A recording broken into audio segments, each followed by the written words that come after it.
Southwestern Family of Companies welcomes you to the Action Catalyst. Each week, our diversely and amazingly accomplished guests share their insights and inspirations to help us ignite our own. So let's invest attention together to breathe, to reflect and refocus, and decisively defeat that voice we call Mr. Mediocrity. Then let's enjoy moving forward to make a positive difference in our world. Today, Dan Moore interviews Joseph Mariano. Joseph joined the Direct Selling Association, DSA, in 1985 and assumed the role of president in 2011. Previously, he was executive vice president and chief operating officer. DSA is the 109-year-old not-for-profit national trade organization representing approximately 250 direct sales firms and their 26.2 million independent salespeople. Joseph serves as Chief Executive Officer of the association with ultimate responsibility for all association programs and activities. He is charged with providing progressive association, leadership, development, and implementation of association policies in the fields of government, consumer, and international affairs. He has been responsible for representing the association's interests in all 50 state capitals and on Capitol Hill. Joseph also serves as president of the Direct Selling Education Foundation. He is admitted to practice law in the state of Maryland and before the Supreme Court of the United States. He has authored numerous articles and been a contributor to publications on direct selling and government affairs. Enjoy this episode. Everyone, welcome to the Action Catalyst. This is Dan Moore, and today I have a particular personal privilege. I'm talking to Mr. Joseph Mariano, who is the president of the Direct Selling Association. For those of you who don't know much about the Direct Selling Association, they are the voice, they are the heart, and they are the spirit of a channel of distribution that involves more than 15 million people, making a huge difference in their lives and the lives of their customers. And Joe has been a servant of the industry for many, many years, and we're delighted to pick his brains, learn from his expertise. So, Joe, welcome to the Action Catalyst. Thank you, Dan. It's my pleasure to join you for a few minutes and chat about a few things. I have a great admiration for you, so I look forward to just a nice dialogue. Yeah, we'll definitely do that. Now, Joe, I believe that you were born as a lawyer. Is that correct? I'm a recovering lawyer, as they say. Sometimes I feel like that. Some of my friends accuse me of putting them on the witness chair sometimes. But lawyer's a lawyer is a lawyer. Well, we'd love to learn a bit about some of the most significant pivots in your career, things that eventually led you to this amazing position of leadership that you're in today. I've been fortunate. I've been at the association, the Direct Selling Association, since 1985. And in today's world, it's pretty unusual for anybody to be around 30 plus years in one job. I never expected to be here for that long period of time, but I grew to love it, made friends like yourself throughout the industry. More importantly, I really felt as though I was able to grow throughout my career here and do a variety of different things. So you talk about pivots in the career. I mean, the first point of the career here was to join as a young attorney. I came on board as a staff person looking to get involved in Washington, D.C., where we're headquartered in politics and government, and this was a perfect opportunity to do that. I had looked for the opportunity to really serve in government, and this was, I thought, another way of being in a related field. And in fact, that was great because I was able to interact with policymakers and people who were interested and involved in politics in a variety of different ways.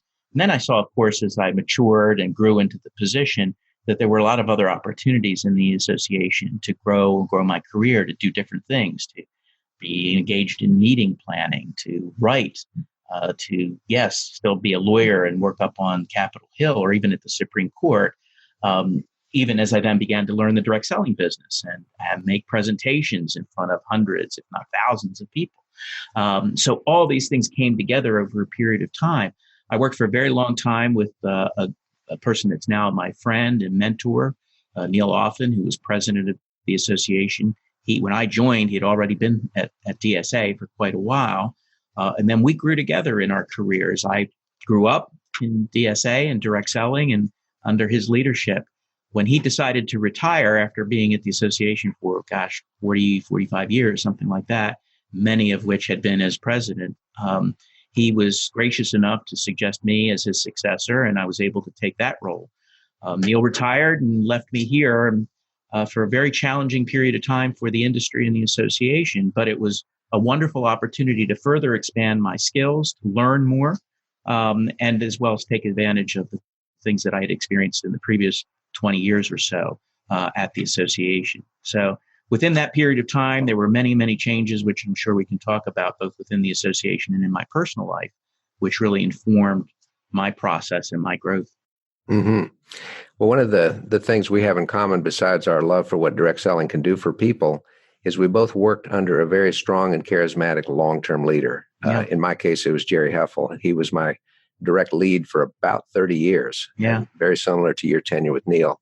Can you share your insights on what it takes to be a very effective number two? In other words, how to keep your ego out of it, how to keep mission first and foremost, to help, as somebody once said, swing the boss's axe as necessary, be that sounding board, be objective. What are your thoughts on that? Because I think we've got a lot of listeners in that role. Well, yeah, you're right. It is a particularly challenging role in some ways, but I think it's a great role as well. I actually enjoyed it quite a bit.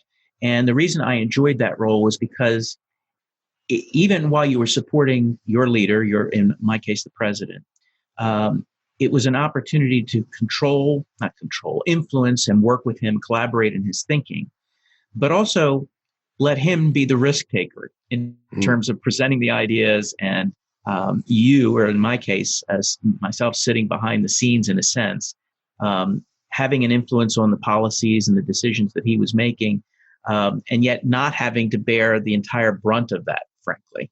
And that was an advantageous position to be in. On the other hand, it's also a little bit frustrating because I think anybody who has any ambition really wants to ultimately be the person out there, the person on the playing field, if you will, in front of the stadium. Use a baseball analogy today, since we're in the midst of the World Series as we speak, or the championship series. You're not really that close to the Nationals, though. Across the street, basically. I'm a Baltimore Orioles fan anyway, but yeah, the Nationals are right in it. I must say, they're all waiting for the World Series. But yeah, so you really want to be on the field playing, and sometimes you feel like you're in the dugout waiting, maybe even to pinch hit. And that can be a little bit of a frustration, but you know that you're having an impact on the game, to torture the analogy. And so I think that was really quite something. I had this discussion recently with regard to another one of our companies in the direct selling industry, where the same circumstance as you and I have experienced existed. And that was where it wasn't so much working underneath a mentor or a leader for so many years, but it was succeeding that leader. And I asked the person who took on this new role as CEO of a huge Fortune 500 corporation, what is it like coming to work every day knowing that you're succeeding a 30 plus year legend in the industry? And in fact, not just succeeding that legend, but walking by a bronze larger than life statue standing outside the building, which is named for that CEO as you walk into your office, right? And the person who succeeded this legend of their business said, well, you take advantage of both the wisdom of that person, but you also take advantage of the moment to exercise change and to make sure that you put your own stamp on things, and which is your personal stamp and your personal style. And that if you try to be that person, in my case, if I tried to be Neil Offen, my former president, I wouldn't succeed. Now, I may not succeed as myself either, but I know for sure that if I try to be that person, then it would not be a successful exercise. Right. Yeah, you got to be comfortable in your own skin and still honor the traditions, honor the lessons, honor the learnings, which is amazing. Now, well, if I can add something, sure. Because I got a great piece of advice. When I took the role here at the association as president, I did a listening tour, if you will. I went around the country to various groups of executives within the direct selling business, CEOs and others. And I sat down, I'll use his name. I think it's a fair thing to do. I sat down with Doug DeVos, then president and CEO of the Amway Corporation. Doug as well had a somewhat different circumstance. He had succeeded his brother, and his father had been co-president essentially of that company for many years. A little bit different circumstance when you're dealing with your family members, but he still gave me a great piece of advice, which again, I've tried to stick to over these years. And that was just be yourself. Don't try to be something and somebody you're not, especially the person who preceded you. Right, right. Now, digging a little bit deeper, knowing Neil and knowing you, I'm sure that there were some spirited disagreements that went on behind closed doors about policy, direction, strategy, et cetera. But once a decision was reached, what do you think is the most important thing for that number two person to do after that? Oh, it's to go out publicly and disagree and make sure that everybody, obviously I'm being facetious. Look, in any policy position, whether it's here in the United States government with the White House and the administration, or whether it's in a business endeavor or a not-for-profit trade association like our own, you have to recognize the folks who have been charged with the ultimate decision-making responsibility and authority. Mm-hmm. And I think you're absolutely right. Your question implies the role of the number two or people who are otherwise in the organization. And that is, you have to be able, with behind closed doors, to express your opinion and to disagree strongly. That's your role, not only with your president in my case, but, as I deal with the board of directors as well.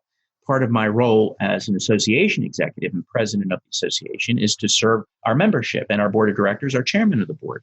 And I say to each chairman who comes aboard, look, it's part of my job as president to advise you, to let you know where the pitfalls are, and to sometimes say things to you that you may not want to hear. And the model that I use for that in dealing with our chairman of the board is exactly the model that we're talking about when you're a number two and dealing with your CEO or your president. You have to be able to speak honestly. And sometimes that's a very uncomfortable position, notwithstanding that everybody understands or should understand that that's your role, because it's not easy to disagree, right? Even when it's a strongly felt point. And it's not easy to say to somebody, I think you're wrong. But to get to your earlier point, it's that much easier when everybody understands that advice, that counsel is done behind closed doors. And no matter the decision, when it's made, you will support and will be strongly in support of that decision. Honestly, and you have to take that and recognize that there's no monopoly on wisdom for any of us, right? No matter how strongly I feel about something, doesn't mean I'm right. I may believe that I'm right, but I recognize the authority and the responsibility of the president to make that decision. So that's the approach. Yeah, I think that's awesome, because undermining is one of the best ways to destroy an organization in a hurry. Yeah. And the backbiting and the criticism, again, we have to have environments where people are totally free to disagree. But once that point of decision is reached, we're on board and move forward. Well, not to be too political, but since we are here in Washington, D.C., and, this is sort of some of the things that I deal with every day or observe interacting with government, you're absolutely right. I mean, the most destructive thing, I think, for any government, any administration is just that. And I think that is translatable to business. And you see it particularly in a government situation frequently. People with their own agendas, their own power agendas for their own self-aggrandizement, they'll leak to the press, they'll agree, but they won't really agree. And you're right, it's extraordinarily damaging and destructive. Right. Well, at the family level, the same thing can happen. Like the child says, oh, Dad, this is terrible. Oh, I'll work on your mother. It'll be all right. It's amazing. Now, along the way, with so many changes in the industry, because you deal with not only market changes, product changes, technology changes, international changes, and heavily daily regulatory changes, I'm sure there's times that you've been trucking along and you've hit a brick wall where you just unexpected, floored. What do we do next? What are some coping strategies or thought processes, Joe, that you can share with me and with our leaders for how to get around those seemingly insurmountable obstacles? Well, the role of an association executive may be different than somebody in a for-profit corporation, or for that matter in government. I'm not sure. But I believe that the lessons that I've absorbed from people in my community here, as well as Neil and others over the years, are probably translatable to every situation and every circumstance when you meet that obstacle, that hurdle that you're talking about. And there are tremendous changes over 30 years in any organization, and in our case, any industry that I represent, a business model. There have been several, in fact, and we're going through some right now with transitions in the economy and the like. First, I'm going to harken back to something I said a moment ago. You have to recognize that one, does not have a monopoly on wisdom. and as strongly as you might feel about an issue, and as experienced and knowledgeable as you may think you are in an industry, in my case, or a business, you don't know everything. You don't know what you don't know, as they say, and even when you know it, you can be wrong. And so I think you have to recognize that you need to open yourself up to a variety of different thinking and different approaches. And that's a somewhat humbling experience, but it's also an empowering experience when you finally recognize that you don't know everything. And in an association, what one has to do is build consensus and agreement among a diverse set of constituencies.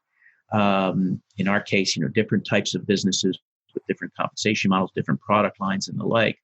And that requires an openness to new ideas and to get out of sort of the box that you may have put yourself in. And that, I think, is important particularly important when you face these hurdles. In my instance, right now, I'll use a contemporary example. You mentioned regulation. We're dealing with a somewhat uncertain regulatory environment. And we've been dealing with these questions for years. And that's been part of my career and part of my job. And yet, I think what we are trying to do now as we face yet a new regulatory challenge or potential regulatory challenge is to say, okay, well, let's start thinking about things differently. Let's not react, I'll use the term autonomically, reflexively, because that's the way we reacted the last 10, 15, 30 years. Let's make sure we're evaluating our own reactions, our own beliefs, before we kind of just fall into that pattern. Because if the pattern hasn't been successful, if what you've done in the past has not allowed you to respond as effectively as you would like to respond, then I think you need not only to stop beating your head against that wall and being depressed about it, you need to think about, okay, what can we do differently? How might we change our position? How might we change our strategy? That seems self-evident, but I think it's harder for people to do once they've gotten to a position of authority or power. In my instance, we talked about being here 30 years, and you've been at your position for quite a while as well, and certainly with the company for quite a while. And one of the things that I've found that is the most challenging is to force myself out of a pattern of thinking and a pattern of behavior. Well, we did that back in 1985 and it didn't work. Well, we tried that strategy. Yeah, that's a great idea, but no, it's not going to work. I don't think you can allow yourself to fall into that kind of a pattern and rut. Again, perhaps it's self-evident, and identifying that challenge is the first thing that you must do. But then once you've identified it, you've got to work against it. And I'm sorry to go on about this, but I've been talking about it to some of my colleagues here in the association, as well as to some of our members as we sort of figure out our strategy going forward. I think another thing to do is to make sure that you, as the CEO, are open to that kind of thinking and challenge from your internal colleagues that we were talking about before when you are the CEO or the number two. And I've tried to do that with opening myself up as much as possible to the various people on staff, but also to bringing in newer, younger people who perhaps have a different way of thinking. Again, they're not always right. And in your role as CEO and president, you're the one that has to make that decision. But if you open yourself up to that kind of thinking and those kinds of options, then I think you deal with those hurdles much more effectively and get out of your own funk. That's fantastic. Well, Spencer Hayes often said nobody has a monopoly on intelligence, but some people can have a monopoly on stupidity. Yeah. I think it was, that's absolutely true. Believe me, I felt that way myself frequently. I think it was Charles de Gaulle, if I'm not mistaken, who said the graveyards are full of indispensable men. And, you just have to recognize that no matter what your position is, you're not indispensable. And everybody leaves. They leave their positions. They leave this world. And we have to recognize that. And that's empowering in this sense because it allows you to take advantage of the skills and intelligence of the people around you. And that's the way to deal with those hurdles. It's the only way. Yeah, that makes so much sense because when the mission is right, it transcends any individual. Yeah. And the whole mission of direct selling is about empowering people to make a difference in their lives and the lives of the people they encounter on a daily basis, which is phenomenal. Joe, I'm going to take a totally different direction for a second. You are extremely busy. There's a lot of demands on your time, and yet you somehow make time for your own passion of theater. You spend time on the stage. How do you balance things out so that you can have those renewing external experiences while still meeting up to the responsibilities of a very big job? That's a great question. Well, first of all, I'm fortunate enough that I'm in a position in my life. I just turned 61. And so my kids are all grown, pretty much out of the house for the most part, and living their own lives on their own. So that, I don't want to call it a burden, but that time commitment is less. So that gives me the opportunity to do a little bit more. And of course, I have to work around my travel schedule and the like to make sure that the activities that I can do on stage fit with my primary responsibilities. But I will say this too, the beauty of doing something like that, in my case, is that I'm able to translate the skills that I hone using drama and theater into what we do. Much of what we do in direct selling, and certainly I do as association president, is public facing. And so you're a great presenter. I've seen you present and discuss, and I know you speak in front of hundreds, indeed thousands of your Southwest folks and others. And that kind of skill set is extraordinarily important to persuade people, to bring them along, to provide them the kind of evidence that we try to provide in our case, that things are going right and that we're doing the right thing as an industry and the like. And so to be able to take those skills from the theater and translate them to a board meeting, where you're convincing a smaller group of people, or you're working with a smaller group of people, or literally hundreds and thousands of people out in an auditorium that you're speaking to as you're trying to motivate them, convince them, and make them feel good about themselves, is extraordinary. The other thing I would say, though, and this is important from my perspective, I'm in a play right now, in fact, and it's about individuals who are facing challenges and how they deal with those challenges and how they accommodate changes in their lives and struggles, some of the same things that we're talking about here. And I think what's good about what we do is that we face so many issues and challenges as a business model, as businesses, but we also interact with so many people whose stories are so inspiring, that had their own challenges and their own problems that they had to deal with, both inside the direct selling business, but also outside. And to be able to learn from those folks, to see and be inspired by them and how they've overcome, in many cases, their own challenges or dealt with those challenges, both on a personal level, but also using the skills and the activities of their direct selling business, that actually informs my performances.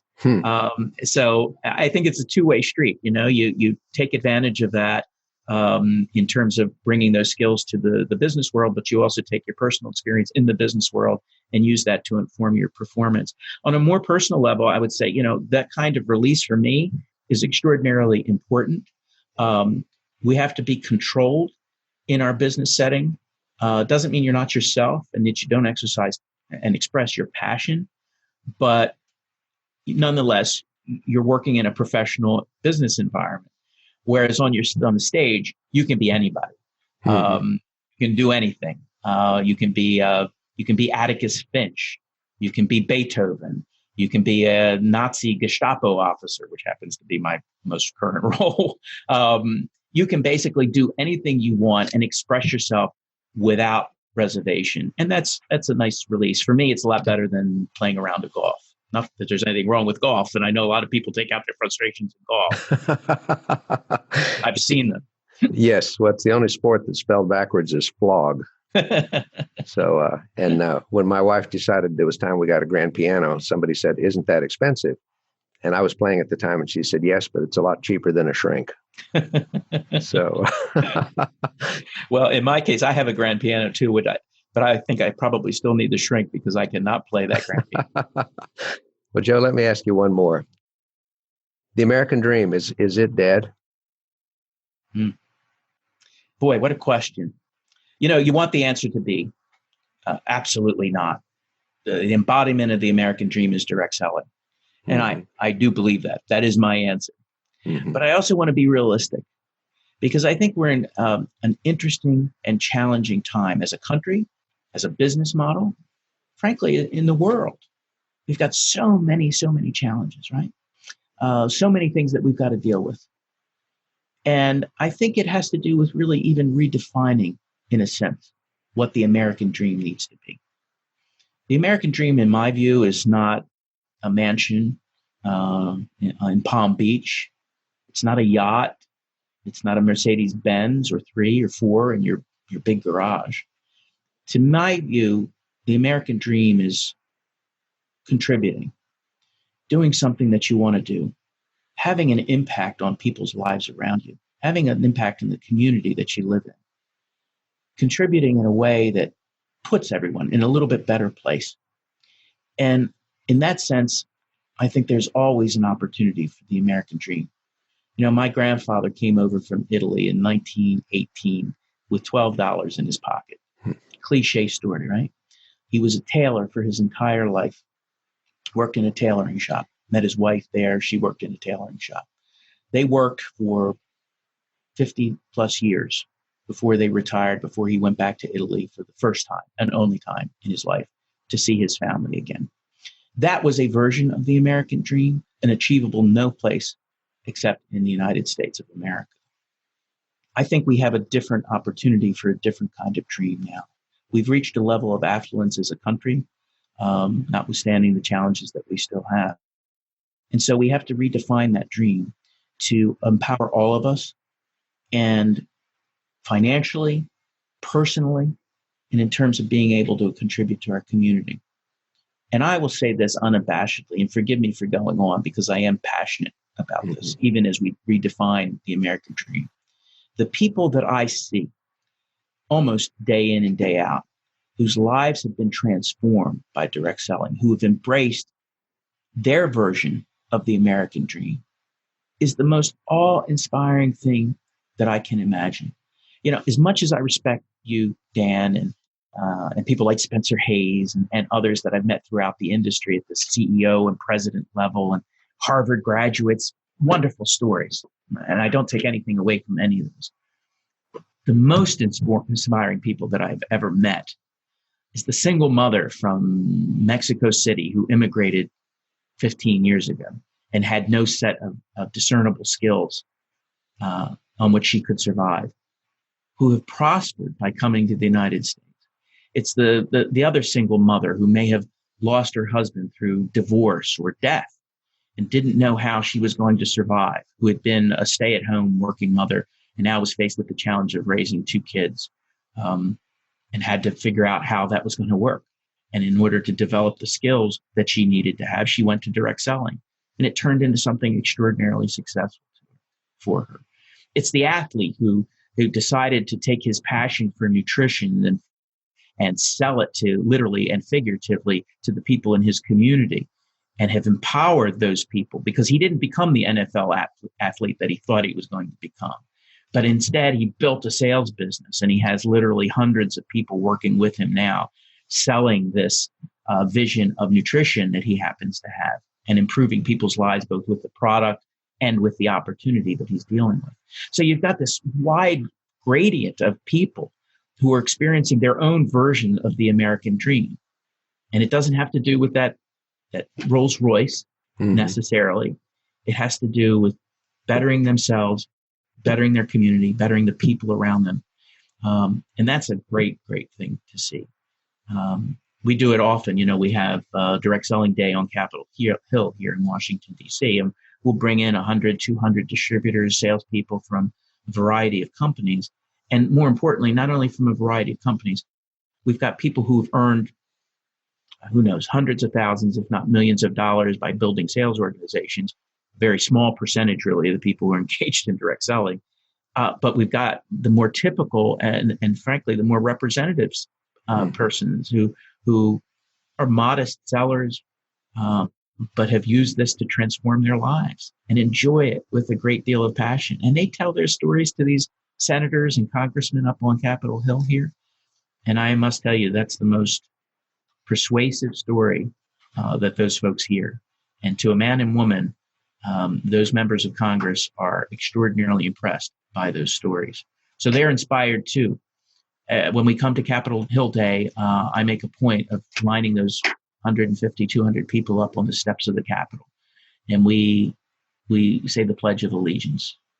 And each year, we've done this 6 or 7 years now.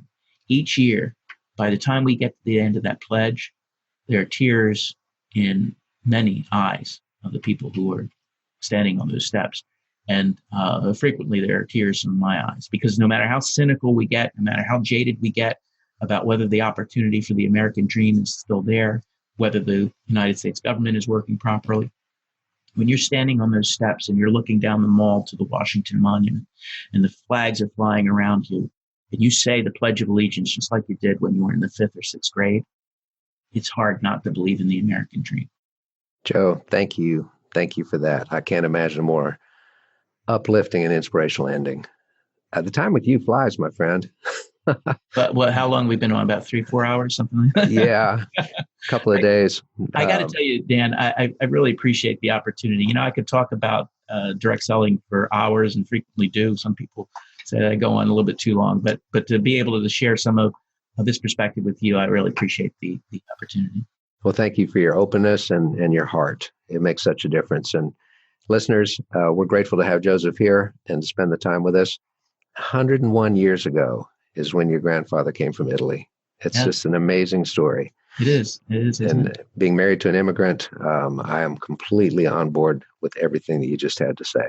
Yeah. So, Joe, on behalf of us and all of our listeners in the Action Catalyst, thank you for all that you do, and above all, for who you are. Thanks, Dan. If you enjoy this podcast, please make sure to subscribe. To stay updated on everything that the Action Catalyst is up to, make sure to follow us on Facebook and Instagram at Action Catalyst Podcast and Twitter at Catalyst_Action. Thanks for listening.